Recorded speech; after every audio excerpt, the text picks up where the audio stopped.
하나님께서 오늘 우리에게 주신 말씀은 사도행전 1장 6절에서 14절입니다.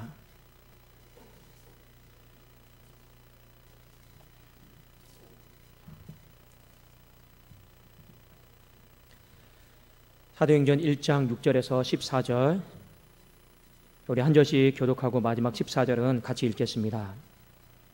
그들이 모였을 때 예수께 여쭈어 이르되 주께서 이스라엘 나라를 회복하심이 이때니까 하니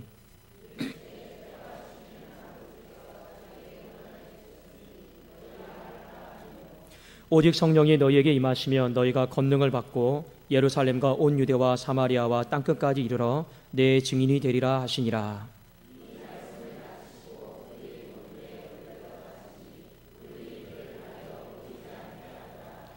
올라가실 때에 제자들이 자세히 하늘을 쳐다보고 있는데 흰옷 입은 두 사람이 그들 곁에 서서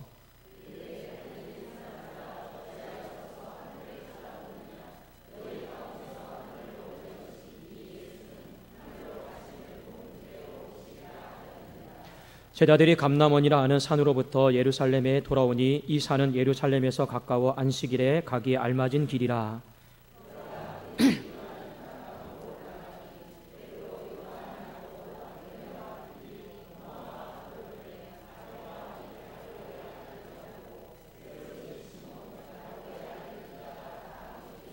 함께 읽겠습니다. 여자들과 예수의 어머니 마리아와 예수의 아우들과 더불어 마음을 같이하여 오로지 기도에 힘쓰더라. 아멘. 오늘은 회복이다라고 하는 이 말씀을 가지고 또 우리가 할 수 있는 어떤 최선의 것, 하나님께서 우리에게 요구하시는 것 한번 우리가 서로 좀 살펴보았으면 좋겠습니다. 사도행전 1장 6절에 보니까 그들이 모였을 때 예수께 여쭈어 이르되 주께서 이스라엘 나라를 회복하심이 이때입니까? 그리고 예수님이 뭐라고 대답을 하셨냐면 7절에 이르시되 때와 시기는 아버지께서 자기의 권한에 두셨으니 너희가 알 바 아니오, 이렇게 말씀하셨습니다. 여러분, 그 예수님과의 어떤 대화 질문법은요 굉장히 좀 넌센스예요. 제자들이 지금 무엇을 질문했습니까? 이스라엘 나라가 언제 회복됩니까? 그러면 이 스승이 이렇게 대답을 해줘야 되죠. 그 질문이 틀렸으면 너희들은 아직도 하나님의 나라에 관심이 없고 이스라엘 나라의 회복만 놓고 질문하냐, 이렇게 좀 꾸짖으면 되잖아요. 잘못된 질문이다. 안 그러면 이 질문이 맞는 질문이면 이스라엘 나라는 이때 회복이 될 거다, 이렇게 대답해 주시면 서로 얼마나 좋겠습니까? 근데 우리 예수님은요 뭐라고 대답하셨습니까? 이르시되 때와 시기는 아버지께서 자기의 권한에 두셨으니 너희가 알 바가 아니오. 자, 이 말을 딱 들어보면 제자들의 질문에 답을 한 것 같기도 하고 또 안 한 것 같기도 하고, 주님이 굉장히 이상하게 좀 대답을 하셨죠. 자, 여러분, 왜 주님이 이 질문에 대해서 이렇게 대답을 하셨을까? 이유가 있습니다. 반은 맞고 반은 틀리기 때문에 그래요. 자, 반은 뭐가 틀렸느냐? 이스라엘 백성들이 이제는 하나님 나라에 관심을 가져야 돼요. 더 이상 이스라엘 나라, 이 로마의 식민지로부터 이 압박당하고 있는 그 나라의 회복에 관심을 가지면 안 되고, 이제는 부활하신 예수님을 봤으니까 하나님 나라에 관심을 갖는 것이 딱 맞습니다. 그러니까 질문을 이렇게 물어보면 좋죠. 주님, 하나님 나라가 언제 회복이 됩니까? 이렇게 물어보면 참 좋았을 거잖아요. 근데 그렇게 묻지를 않고 여전히 이 땅의 나라, 이스라엘 나라의 회복에 대해서 물어봤습니다. 이게 반은 틀린 거예요. 자, 반은 또 무엇이 맞느냐? 이스라엘 백성들이 회복에 대한 질문을 했습니다. 회복에 대한 질문을 했을 때 하나님이 반은 맞다. 그러면 그 회복이 어떻게 이루어지는지 내가 알려줄게. 그 말씀이 오늘 사도행전 1장 6절에서 14절에 있는 말씀에 대한 답입니다. 자, 여러분, 우리가 좀 이걸 먼저 좀 아시면 될 것 같습니다. 여러분, 이스라엘 나라의 회복은 언제 이루어지는지 아십니까? 하나님 나라가 회복이 되면 이스라엘 나라는 자연적으로 회복이 되는 줄로 믿습니다. 하나님이 우리에게 이 원리를 가르쳐 줬어요. 자, 여러분 한번 우리 성경 한번 같이 찾아보기를 원합니다. 마태복음 6장 31절, 32절, 33절을 우리 한번 같이 보시겠습니다. 자, 잠시 접어두시고 마태복음 6장 31절, 32절, 33절입니다.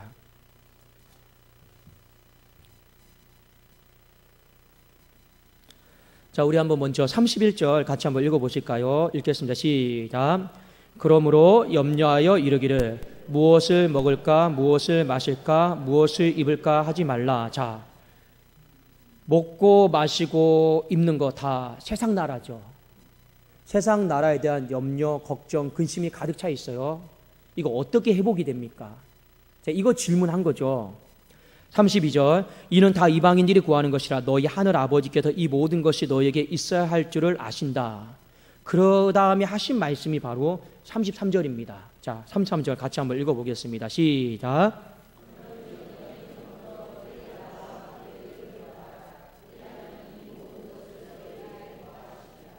자, 원리는 똑같습니다. 하나님의 나라가 먼저 회복이 되면 세상 나라도 회복이 된다라는 거예요.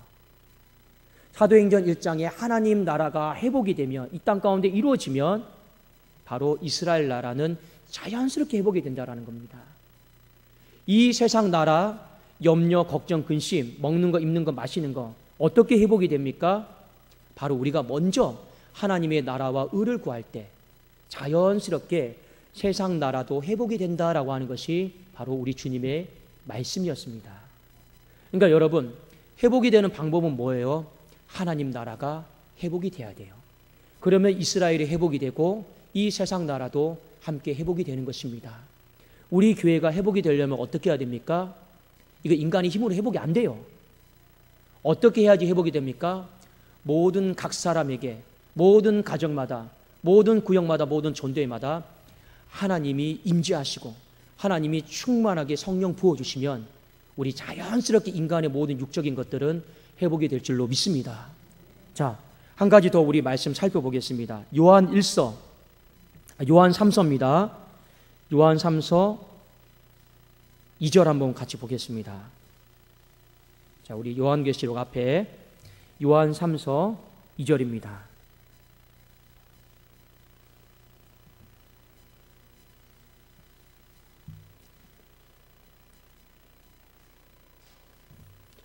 자, 우리 함께 한번 읽어보겠습니다. 시작. 사랑하는 자여, 내 영혼이 잘됨 같이 내가 범사에 잘되고 강건하기를 내가 간구하노라. 자, 영혼이 잘되면, 영혼이 먼저 회복이 되면 그냥 곁들여서 내 삶의 범사도 같이 회복이 되는 거예요. 이것이 바로 성경의 원리입니다. 이스라엘이 언제 회복이 됩니까? 하나님 나라가 회복이 되면. 가정과 교회가 언제 회복이 됩니까? 하나님 나라가 회복이 되면. 내 세상의 나라가 언제 채워지고 회복이 됩니까? 하나님 나라가 먼저 회복이 되면. 개인의 삶 속에서 내 영혼이 먼저 회복이 되어지면 내 범사도 자연스럽게 맞물려서 회복이 되는 것이 하나님 나라의 축복의 원리입니다. 자, 회복에 대해 물어봤어요. 주님이 질문은 틀렸지만 회복이 되는 방법을 알려줄게. 무슨 회복이요? 하나님 나라가 어떻게 회복이 되는지 내가 이후에 말씀 절마다 알려줄게 해가지고 2개를 가르쳐 주셨어요. 그 2개가 여러분 무엇이냐? 우리 사도행전 6장 4절을 한번 같이 보겠습니다. 자, 이 말씀이 사도행전 1장을 요약한 거예요. 사도행전 6장 4절입니다.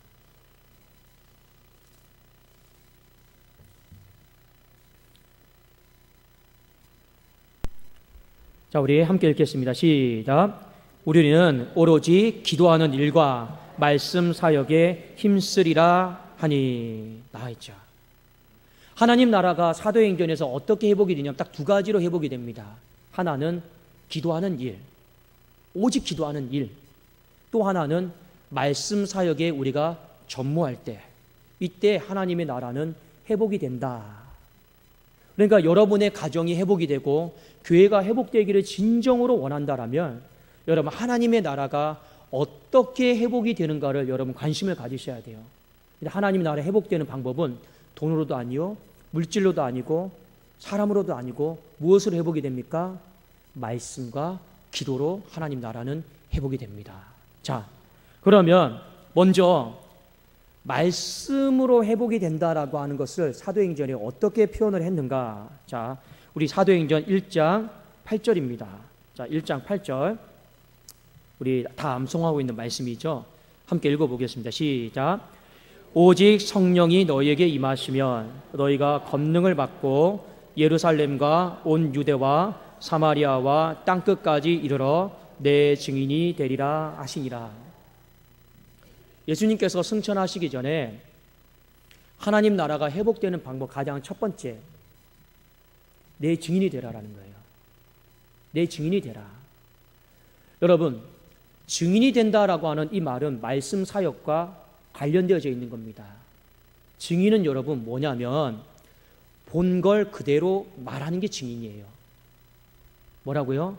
내가 본 걸, 경험한 걸 그대로 말하는 게 바로 증인입니다. 자, 증인을 다른 말로 하면 전도자라 이렇게 이야기하죠. 근데 왜 우리가 증인의 삶을 못 사느냐, 전도인의 삶을 못 사느냐? 이유가 있어요. 왠지 아십니까? 우리는 나가서 누군가를 전도하려면 이미 머릿속에 어떤 생각이 있느냐? 그 사람을 설득시키려고 그래요. 자, 그 사람을 설득시키려고 하다 보니까 어떤 성경 지식이 부족함을 스스로 여러분 알아요. 그러니까 내가 이렇게 성경 지식이 부족해서 저 사람을 설득시킬 수가 없다. 또 하나, 내 삶이 보란 듯이 이렇게 열매를 맺거나 자랑할 만한 어떤 건덕지가 없어요.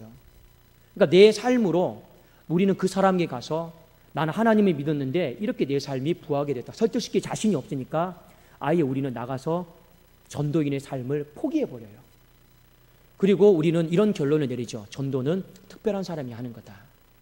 그리고 은사를 가진 사람들만 하는 것이다라고 다 닫아버려요. 근데 여러분, 이거는 굉장히 위험한 생각입니다. 왠지 아십니까? 하나님의 나라는 증인을 통해서 여러분 펼쳐지는 거예요. 근데 우리가 이 증인의 삶을 살지를 않아요. 그러면 하나님의 나라는 어떻게 되는지 아십니까? 닫혀져 버려요. 회복이 안 되는 것입니다. 증인은 여러분 누군가에 가서 설득시키는 게 아니에요. 법정에서 진술하는 사람 봤습니까? 그냥 본 대로 얘기하면 돼요. 들은 대로 얘기하면 돼요. 증인이 설득하는 거 봤습니까? 없어요. 그러면 제자들이 예수님과 함께 있으면서 들었던 말씀 그냥 그대로 얘기하면 돼요.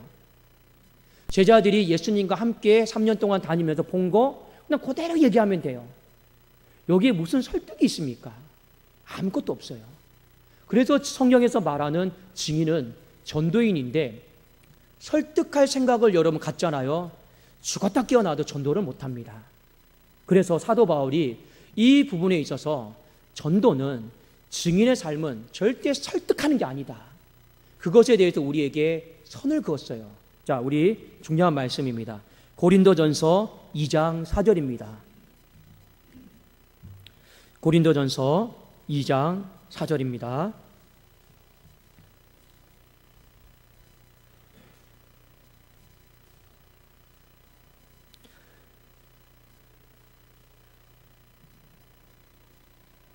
다 찾으셨습니까? 우리 한번 고린도전서 2장 4절 한번 읽겠습니다. 시작. 내 말과 내 전도함이 설득력 있는 지혜의 말로 하지 아니하고 다만 성령의 나타나심과 능력으로 하여. 여러분, 사도 바울이 전도할 때 맨 처음에 잘못 배웠어요. 그래서 철학자들 만나면 자기가 배운 학문과 교리와 어떤 지식을 가지고 논쟁 벌였어요. 설득하려고 그랬어요. 그러니까 열매를 못 맺어요. 사도행전에 여러분 보십시오. 사도 바울의 전도는 여러분 뭔지 아십니까? 사도행전 9장에서 다메섹 도상에서 그리스도를 만난 장면이 나옵니다. 요거 가지고 여러분 한 3번 정도는요, 그대로 나는 이렇게 주님을 만났습니다. 주님이 나에게 이렇게 말씀하셨습니다. 나는 이렇게 반응했습니다. 그 내용만 가지고요 전도를 해요. 그러니까 여러분, 증인의 삶이다라고 하는 것은 말씀 사역과 불가분의 관계에 있습니다. 하나님이 목사에게만 말씀 사역을 말하는 것이 아니고 모든 성도들에게 말씀 사역을 부탁했어요. 그게 사도행전에서 하나님의 나라를 만들어가는 방법이었습니다. 그런데 여러분들이 설득하려고 하지 마세요. 교회를 왜 가야 됩니까? 설득할 필요가 없어요.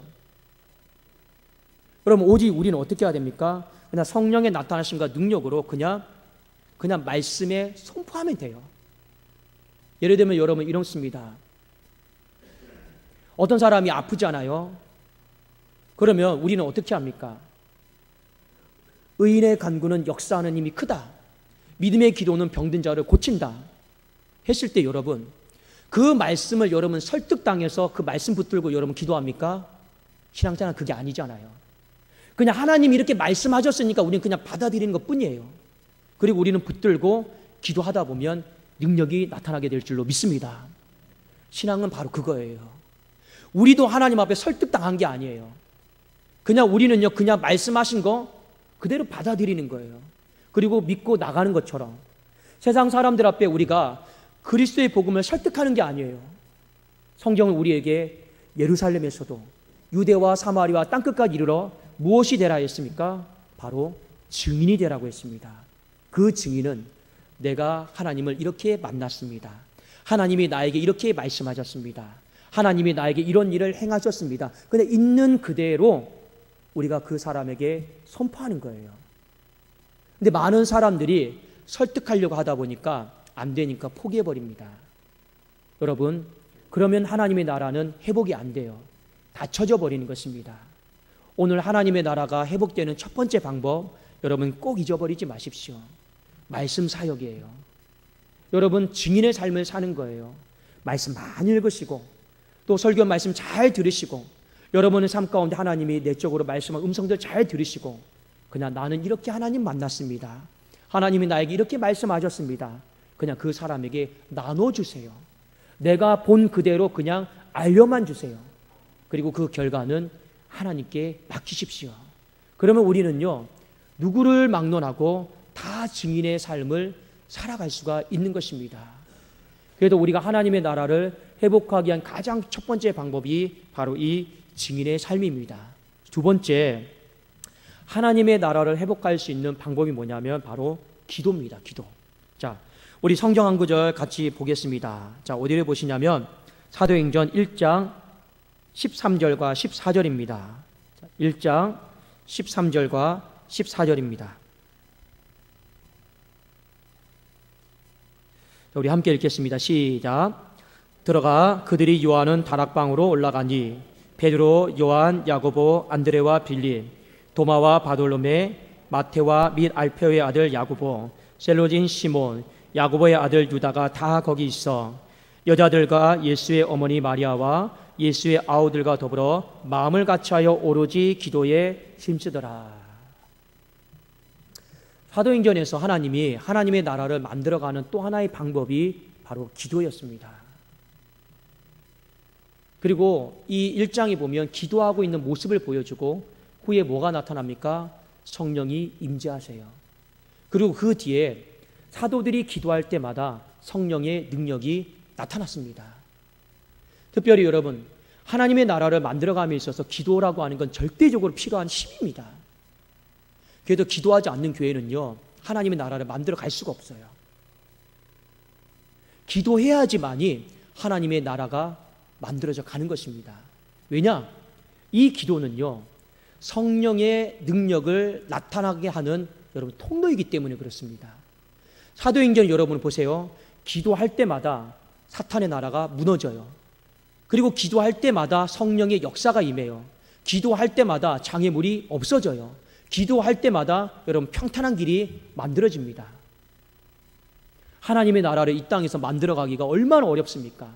이게 내 힘과 능력으로 못 만들어가요. 성령께서 안 도와주시잖아요. 만들어 갈 수가 없어요. 그런데 성령은 우리에게 말씀하시는 거예요. 기도해라.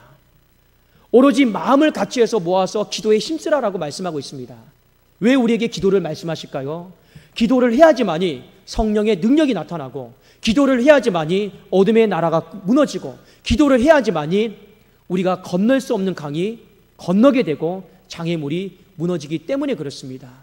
그래서 사도행전 몇 구절만 우리 살펴볼까요?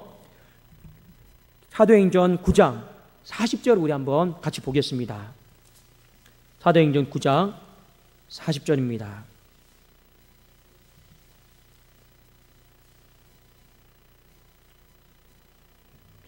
자, 9장 40절 함께 읽겠습니다. 시작.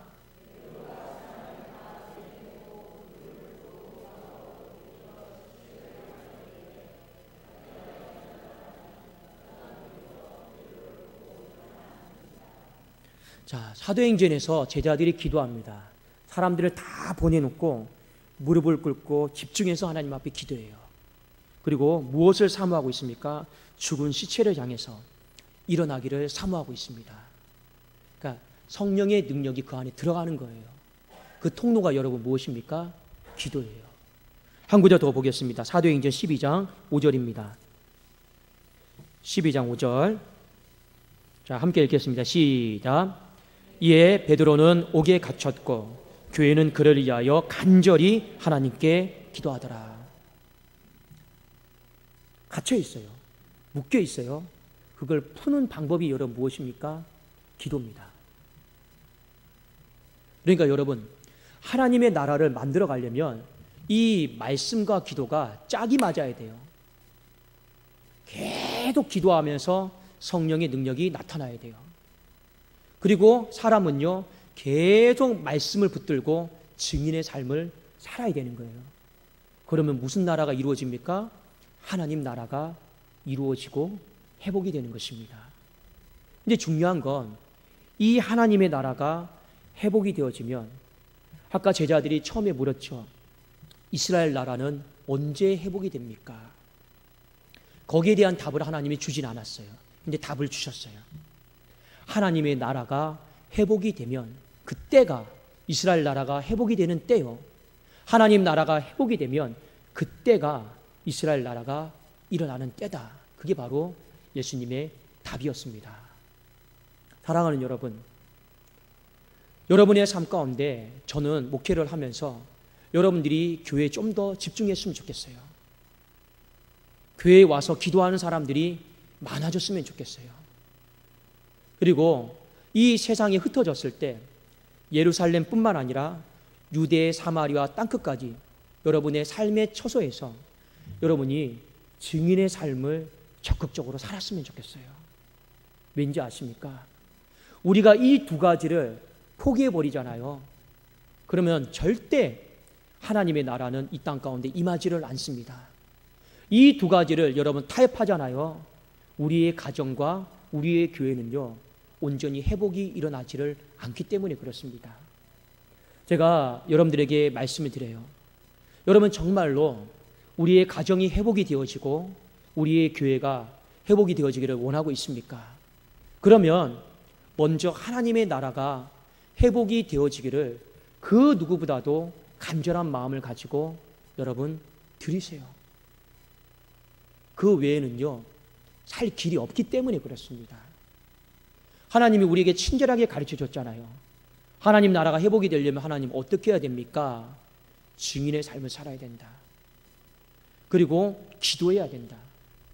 이 두 가지 외에는 살릴 길도 없고 살릴 방법도 아무것도 없습니다.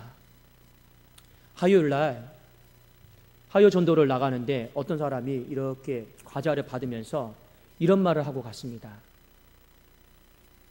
그냥 주면 감사합니다 하고 가면 참 좋은데 뭐라고 하고 갔냐면,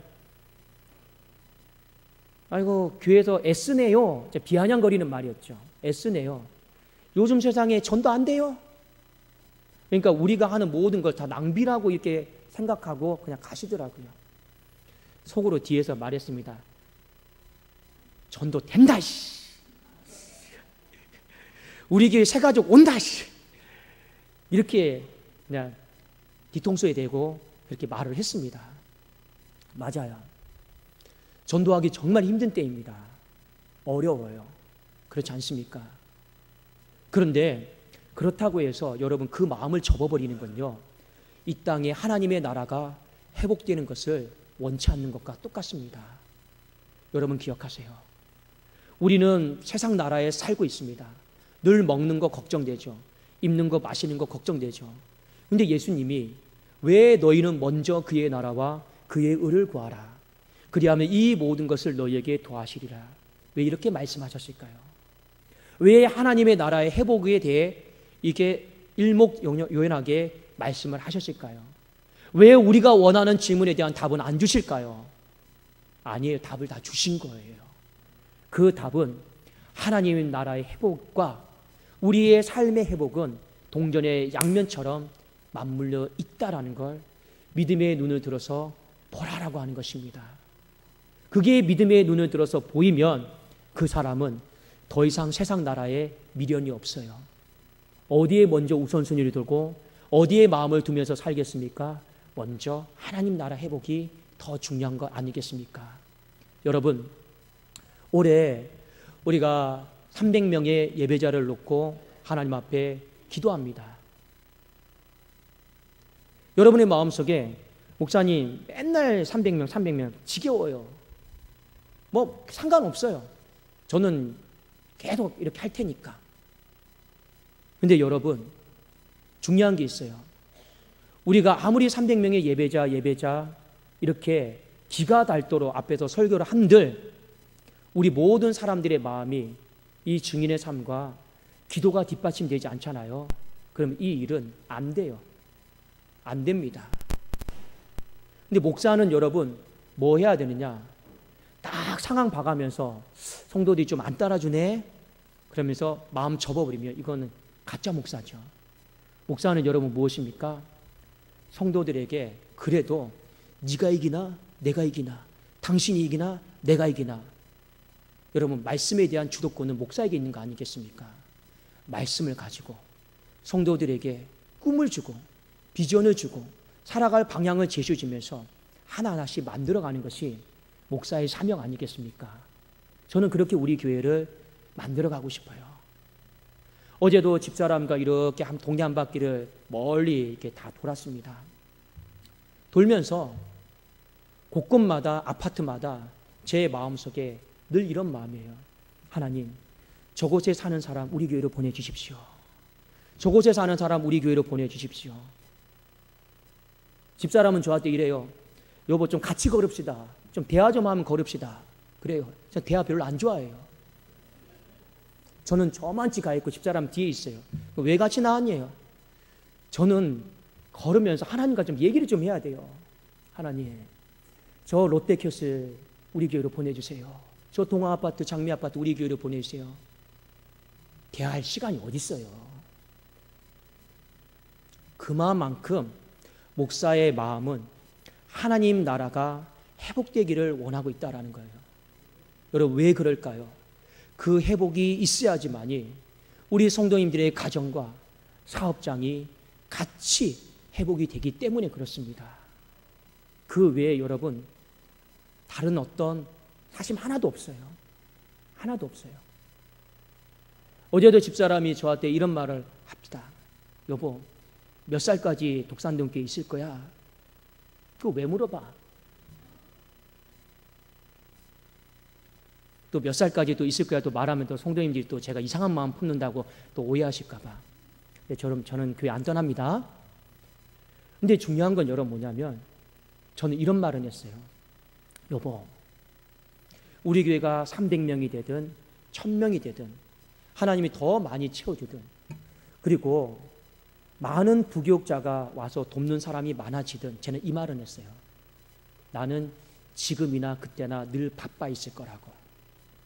나는 그때도 신방하고 있을 거고 나는 그때도 전도하고 있을 거라고. 그것은 아마 내가 하나님 앞에 이곳에서 사역 마무리하는 날까지 나는 그 모습은 아마 똑같지 않을까. 제가 그 이야기는 나눴습니다. 사랑하는 여러분, 정말 여러분의 마음속에 교회를 사랑하시고 교회가 회복되어지기를 하나님의 나라가 우리 교회를 통해서 임해서 회복되어지기를 간절한 마음으로 사모하십시오. 교회가 회복이 되어지고 하나님의 나라가 회복이 되어지잖아요. 자연스럽게 자동적으로 동전의 양면처럼 여러분의 가정과 자녀와 삶은 같이 회복이 된다라는 거 절대로 잊어버리지 마십시오. 그래서 하나님이 우리에게 먼저 그의 나라와 그의 의를 구하라 하셨습니다. 제자들이 질문은 잘못했지만 하나님은요, 올바른 대답을 주셨습니다. 우리 그것을 마음속에 잘 새겨두시고 여러분 교회의 회복을 위해서, 하나님 나라의 회복을 위해서 다시 한번 내가 증인의 삶을 살기로, 기도의 내가 능력을 내가 보태도록 여러분 그렇게 우리 하나님 앞에 마지막을 다 드릴 수 있기를 예수님의 이름으로 축원합니다. 기도하겠습니다. 살아계신 하나님 아버지, 감사를 드립니다. 언제 내 삶은 열리고 회복됩니까? 언제 우리의 가정은 회복됩니까? 언제 우리의 사업장은 회복됩니까? 하나님 나라에 먼저 집중해라. 그리고 증인의 삶을 살고, 그리고 우리의 마음속에 기도의 삶을 살아라. 하나님, 우리에게 말씀하신 그 회복을 믿습니다. 우리 모든 성도님들이 하나님 나라에 관심을 갖게 하여 주옵소서. 증인의 삶을 어려워하지 않게 하여 주옵소서. 하나님, 무릎을 꿇고 간절하게 기도하는 사람들이 많아지게 하여 주시옵소서. 예수 그리스도의 이름으로 기도드리옵나이다. 아멘.